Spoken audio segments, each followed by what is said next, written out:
хушбахтона аввалин шуда аз ҷониби вазорати меҳнат марам фахр мекунам ба чунин аудиторияе ки дар канали ма обуна шидагиян ва мара тамошо мекунанд. Агар ки заксам надошта бошӣ, бале метавонӣ то барои фарзандои худ даъво мекунӣ. Ассалому алайкум ба ҳама тамошобинони барномаҳои Сорбон Сафаров. Умедвор ҳастам ки якояки шумо тансиҳат ва хонаобод ҳастед. Тамошобинони азиз, видеора то охирша тамошо кунед. Ба ҳамаи шумо як чиза тавсия метиҳам, нафарҳое ки дар Москва ва Московский област қарор доред.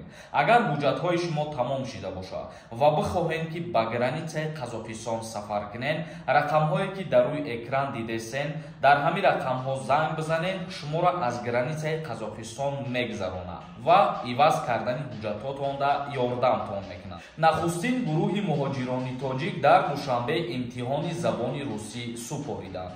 Вазорати меҳнат, муҳоҷират ва шуғли аҳолии кишвар хабар додааст ки муҳоҷирони меҳнатӣ бори аввал дар душанбе имтиҳони забони русиро супориданд.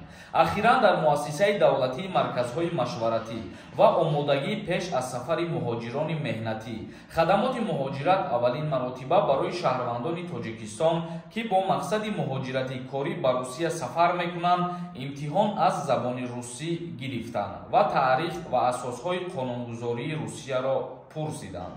Гуфта мешавад, дар ин бора дафтари матбуоти вазорати меҳнат, муҳоҷират ва шуғли аҳолии кишвар хабар додааст. Гурӯҳи аввали шаҳрвандони ҷумҳурии Тоҷикистон ба таври ройгон имтиҳон супорида, соҳиби шаҳодатномаи дахлдор оид ба донистани забони русӣ ба муҳлати 5 сол шуданд, таъкид кардааст вазорати меҳнат, муҳоҷират ва шуғли аҳолии ҷумҳурии Тоҷикистон. Ман чанд рӯз пеш видео карда будам ва гуфта будам ки аз ҷониби Русия як қарори нав шидааст.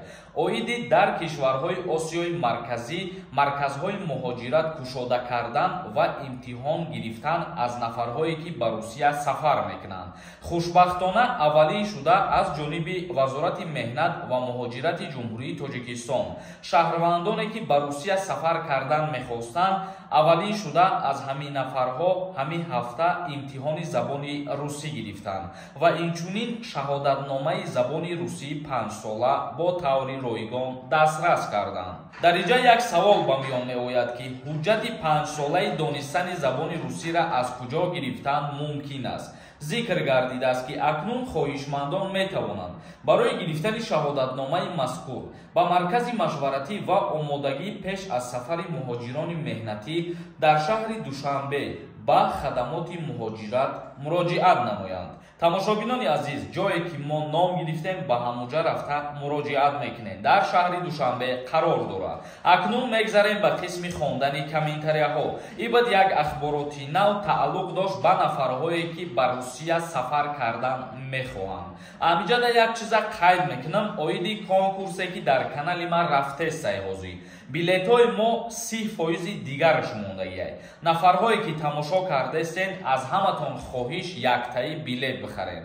250 рубл нархи як дона билет. Номерои WhatsApp ки дар рӯи экран дидесен, дар ҳамин номерои WhatsApp картаи Сбербанк ҳам ҳастай. Карта ба номи Мунис мебурояд. Сумта да карта мепартои чек тароӣ мекунӣ, соҳиби билет мешавед.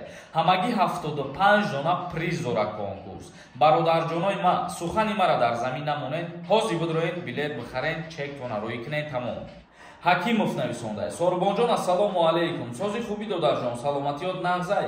Як савол дорам. Ман соли 2018 то 2023 выездим маҳкам буд. Ман соли 2018 ному фамилияам ба фамилияи модарам карда рафтам ки границаи Қазоқистон Россия обратно гардондам. Мақсад фаҳмидан, документома дига кардам. Ака запрети ма кушода шудаед, ман метавонам ба фамилияи пештарам равам ё ки ба фамилияи нав. Додарҷон илтимос ҷавоб медодию мефаҳмондӣ. Бародарҷонои азиз, вақте ки шуморо запрет мекунанд, шумо ному фамилиятона иваз мекунед, як кирдори ғайриқонунӣ, қонуншиканӣ кардани ана қонуни Федератсияи Русия ба ҳисоб меравад. Ва ман ба ҳамаи шумо хотиррасон мекунам ки ҳеҷ вақт қонуншиканӣ накунед, ба ин кирдор даст назанед. Агар ки ному фамилияи пештараите кушода шидагӣ бошад ва дар ҳамин ҳолат рафти ватра гардондан ай граница, ягон мушкилӣ болои садите наоварда бошанд, просто гардонда бошанд, ҳозир метавонӣ сафар кунӣ. Муродов нависонда призҳои беҳтарин ба ман ҳам насиб кунад. Яке аз призҳо мо ҳаракат мекунем ки призҳои дастой нимонем дар конкурс, то ки дили шуморо хирсан кунем. Шумо билет бихарен. ҳозир хела билетҳо рафтанд. Эрматов нависонда ассалому алайкум акаи Сорбон, ман як саволро 3 бор нависам, ҷавоб надодӣ. Манро полиция барои регистратсия дар база набудан штраф карданд. Лекин он штраф дар база нест. Ман пардохт накардам. Чӣ мешавад минбаъд? Аз аввал раҳмат.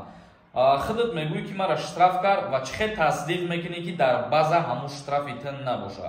Агар ҳамин чиза тасдиқ карда ки бутонӣ, значит тра ягона му ҷарима таъин накардиянд. Вале ба ҳар ҳол метавонӣ рафта муроҷиат кунӣ, ному фамилията проверка кунӣ барои штрафта пардохт кардан. Мурад нависонда ассалому алайкум ака, ҳамин моҳи май агар аз хорида ба Тоҷикистон он дар аэропорт ягон граница гузаштан авлаба меқабида боша, ягон қонун ҳаст барои гаштан ки биёя призивника қапам пешакӣ раҳмат. Бародарои азиз, ман дар ин бора чандин бора гуфтаистам ки ман ҳамин чиза надидам ва ҳамин чиза намедонам. Мисол ба чашмон надидам ки дар аэропорт биқапанд ё ба чашмон надидам ки дар граница биқапанд. баъзе ҳолатҳое ҳастае ки мумкин чандин нафарҳоро гардонда бошанд ё чандин нафарҳоро ба хизмат бурда бошанд. Лекин ман шахсан айноми худам гап мезанам, ҳамин ҷавобо ба шумо метиҳам. Сафаров Исматулло нависонда ассалому алайкум ака, агар регистратсия буд шавад, Тоҷикистон бравӣ, боз метавонӣ ки боз ба Россия баргардӣ, визата маҳкам намешавад. Регистратсия буд шавад, сразу ба Тоҷикистон биёй, ягон проблемат намешавад. Магомед нависонда ассалому алайкум бародар, ин фақат дар бораи хизмат меқапад, не мегӯянд равен шерои хизмат кунед барои ватани худмон. Манам ҳамин тавсияра ба ҳамаи шумо доим метиҳем ки ман ва шумо агар ватани худмона ҳифз накунем, хизмат накунем, ҳеҷ кас намекуна миллати бегона. Абдурозиқов нависонда салом акаи Сорбон, сози хубӣ, ман билет гирифтам 10 та, як хизмат. Ҳамин 28 майи 1996 тирамоҳда мебаранд хизмат ё ки не? Тирамоҳида аллакай аз даъваткунӣ ба хизмати ҳарбӣ озод мебошӣ ва барои билет хариданат ҳазор раҳмат ай конкурси ман. Нафарое ки савол менависед, нафарое ки тамошо мекунед, агар ятаи детаи билет бихаред ку ман гап то надорам. Дили марам пир мешавад, дили марам ба қувват мешавад ки иёрам мара дастгирӣ мекунанд. Ба ҳамин хотир шумо дастгиритона нишон бидем бародарои азиз. Асроров нависонда салом Сорбон додар, намедонед кай депортора мекушоянд. Мутаассифона не. Қонун пешниҳод шудагиай ба имзо расидагӣ нест ҳозир. Тиллоӣ нависонда акама 16 сентябри 1996 мара ба тирамоҳи хизмат мебаранд, илтимос ҷавоб диҳ, ҳамавақт зинда бошӣ. Моҳи сентябрда ту 27 сола мешавӣ, аз хизмат озод ҳастӣ аллакай.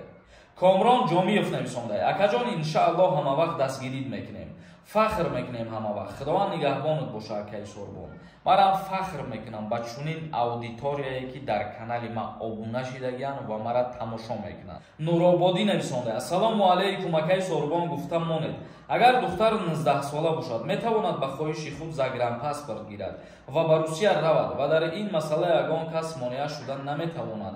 Аз 18 солагӣ боло аллакай ҳеҷ кас монеа шуда наметавонад ва озодона метавонад ки худаш сафар кунад. Ғафорова нависонда салом ака, ман дута кӯдак дорам, ЗАГС надорам, метавонам даъво карда барои алимент. Агар ки ЗАГС ҳам надошта бошӣ, бале метавонӣ, то барои фарзандои худ даъво мекунӣ. Дар любой ҳолат ҳаққи даъвокунӣ дорӣ. Як каси дигар нависонда салом, духтари 5 сола бо роҳи фиреб шавҳарам аз дастам гирифт. Чӣ хел метавонам баргардонида гирам? Ака илтимос ҷавоб диҳед. ин баҳсҳои судия метавонед ки дар суд ариза бинависонед ва фарзанда боз бигиред. Тамошобинони азиз, видеоро ҷамъбаст мекунам. То видеоҳои оянда, худованд ҳамаи мо шуморо нигаҳбон бошад.